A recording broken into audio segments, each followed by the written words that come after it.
మిత్రులు సర్కంసిషన్ గురించి అడుగుతున్నారు. దీన్ని గ్లాన్స్ పెనిస్ అంటాం. దీని చుట్టూ ఒక కవర్, ఒక స్కిన్ వస్తుంది. ఆ స్కిన్ వెనక్కి వెళ్ళకపోతే దాన్ని ఫైమోసిస్ అంటాం. వెనక్కి వెళ్ళి ఆగిపోయి మళ్ళీ ముందరికి రాకపోతే పారాఫైమోసిస్ అంటాం. ఇది వెనక్కి జరగకపోతే ఈ కెనాల్ లాగా ఉన్న ప్లేస్లో రోజు కొంత వైట్ పౌడర్ లాంటిది ఇక్కడ జమ అయిపోయి ఇది ఒక పేస్ట్ లాగా అయిపోతుంది. అలా సంవత్సరాల కొద్దీ వైట్ మెటీరియల్ ఇది ఉండడం వల్ల వాళ్ళకు క్యాన్సర్లు వచ్చే అవకాశం ఉంటాయి.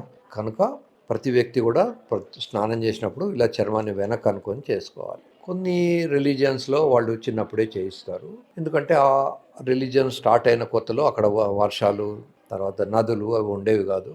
మన దేశంలో కాశ్మీర్ నుంచి కన్యాకుమారి దాకా సంవత్సరం పొడవునా నదులు ఉంటాయి. కొన్ని దేశాల్లో నదులు కొన్ని మంత్స్ మాత్రమే ఉంటాయి. సో మనకు వాటర్ స్కేర్సిటీ అనేది ఉండేది కాదు. కనుక మన రిలీజియన్లో, హిందూ రిలీజియన్లో ఇది అనవసరము. ఎవరికైతే చర్మం వెనక్కి వెళ్ళదో వాళ్ళు చేయించుకోవాలి. అది ఫైమోసిస్ అంటారు. యూజువల్గా షుగర్ ఉన్నప్పుడు ఏమవుతుందంటే, అంతకుముందు వెళ్ళింది కూడా షుగర్ బాగా వ్యాధి వచ్చినప్పుడు పగుళ్ళు రావడము, నొప్పి రావడము ఉండి ఇది వెనక్కి వెళ్లకుండా.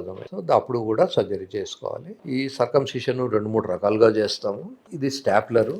ఈ స్టాప్లర్తో ఇలా పెట్టి నొక్కినప్పుడు ఈ చుట్టూ ఉన్న చర్మం తెగిపోయి చిన్న చిన్న పిన్స్ లాంటివి పడ్డుతాయి. 10 days తర్వాత పిన్స్ అవే ఊడిపోతాయి. ఒకవేళ ఊడిపోకపోతే మనమే తీసేస్తాం.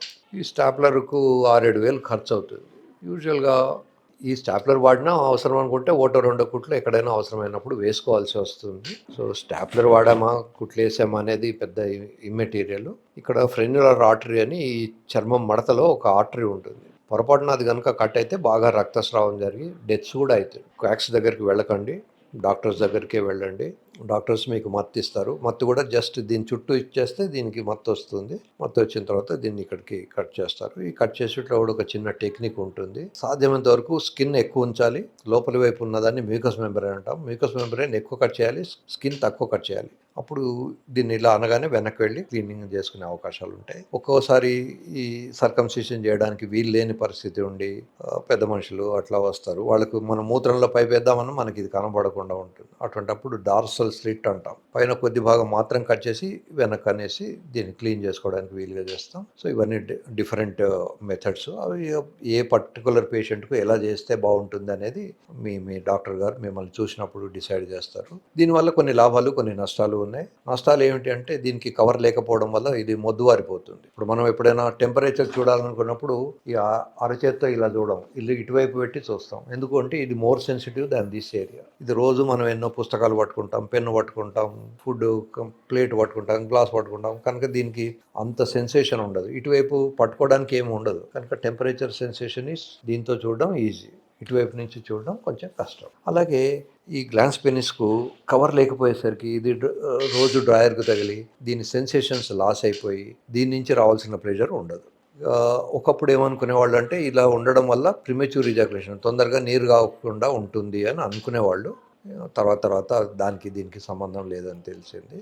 చాలా కొద్ది మందికి దీని సెన్సిటివిటీ వల్ల ఎర్లీ ఎజాకులేషన్ అవుతుంది. బట్ ఇన్ జనరల్ కొన్ని రిలీజియస్ కమ్యూనిటీస్ ఉన్నటువంటి, డామినెంట్గా ఉన్నటువంటి దేశాల్లో కూడా, లేదా ఆల్రెడీ చిన్నప్పుడు సర్కంసిషన్ చేయించుకున్న వాళ్ళకు కూడా ఎర్లీ ఎజాకులేషన్ ప్రాబ్లం ఉంటూ ఉన్నది. సో చేయించుకుంటే ఎర్లీ ఎజాకులేషన్ పోతుందన్న గ్యారంటీ ఏమీ లేదు. Ejaculation is something different. Ejaculation అంటే ఫ్లూయిడ్ బయటికి రావడం.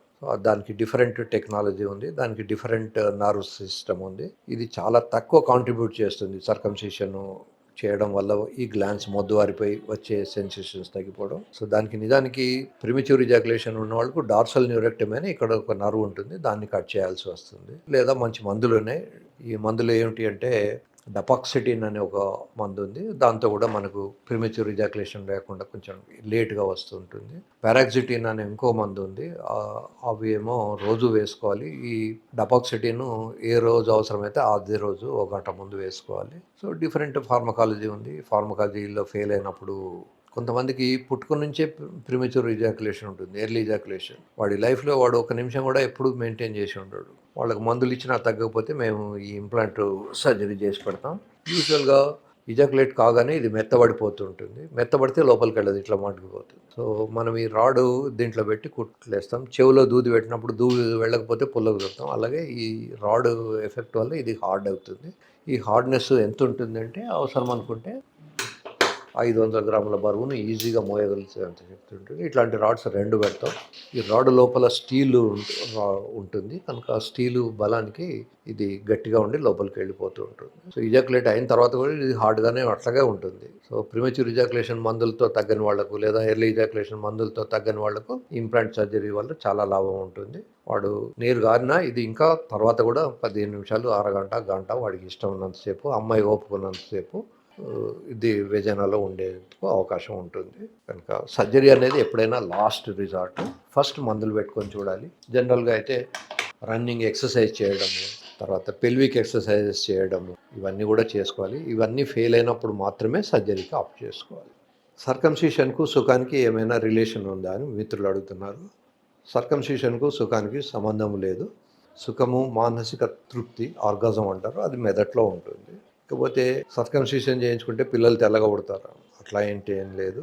స్కిన్ లేకున్నా స్కిన్ ఉన్నా అది ఎంత దూరం వెళ్ళాలో అంతే వెళ్తుంది. స్కిన్ లేకపోతే ఎక్కువ దూరం వెళ్తుంది, స్కిన్ ఉంటే తక్కువ దూరం వెళ్తుంది అనుకోవడం కూడా పొరపాటు. అమ్మాయి లోపలికి ఎంటర్ అయినప్పుడు వాడి పినల్ లెంత్ని బట్టి వీడికి ఉన్న స్ట్రెంత్, ఎంత టైము దాన్ని స్ట్రెంత్ మెయింటైన్ చేస్తాడు అనే దాని మీద డిపెండ్ అయి ఉంటుంది. కానీ మీద కవర్ ఉందా, కవర్ లేదా. నిజానికి కత్తికి ఓర అవసరం. ఏదైనా ఒక షార్ప్ వస్తువు ఉన్నదనుకోండి, దాన్ని మనం జాగ్రత్తగా కవర్ చేయకపోతే అది డల్ అయిపోతుంది. కవర్ అనేది అవసరం. భగవంతుడు ఏది కూడా అన్నెసరిగా పెట్టలేదు శరీరానికి. అవసరం లేకుండా ఏ సర్జరీ కూడా చేసుకోవద్దు. రిలీజన్ అంటారా, దట్స్ డిఫరెంట్ థింగ్. ఎవరి రిలీజన్, ఎవరి నమ్మకాలు వాళ్ళకు ఉంటాయి. Religion is different from science.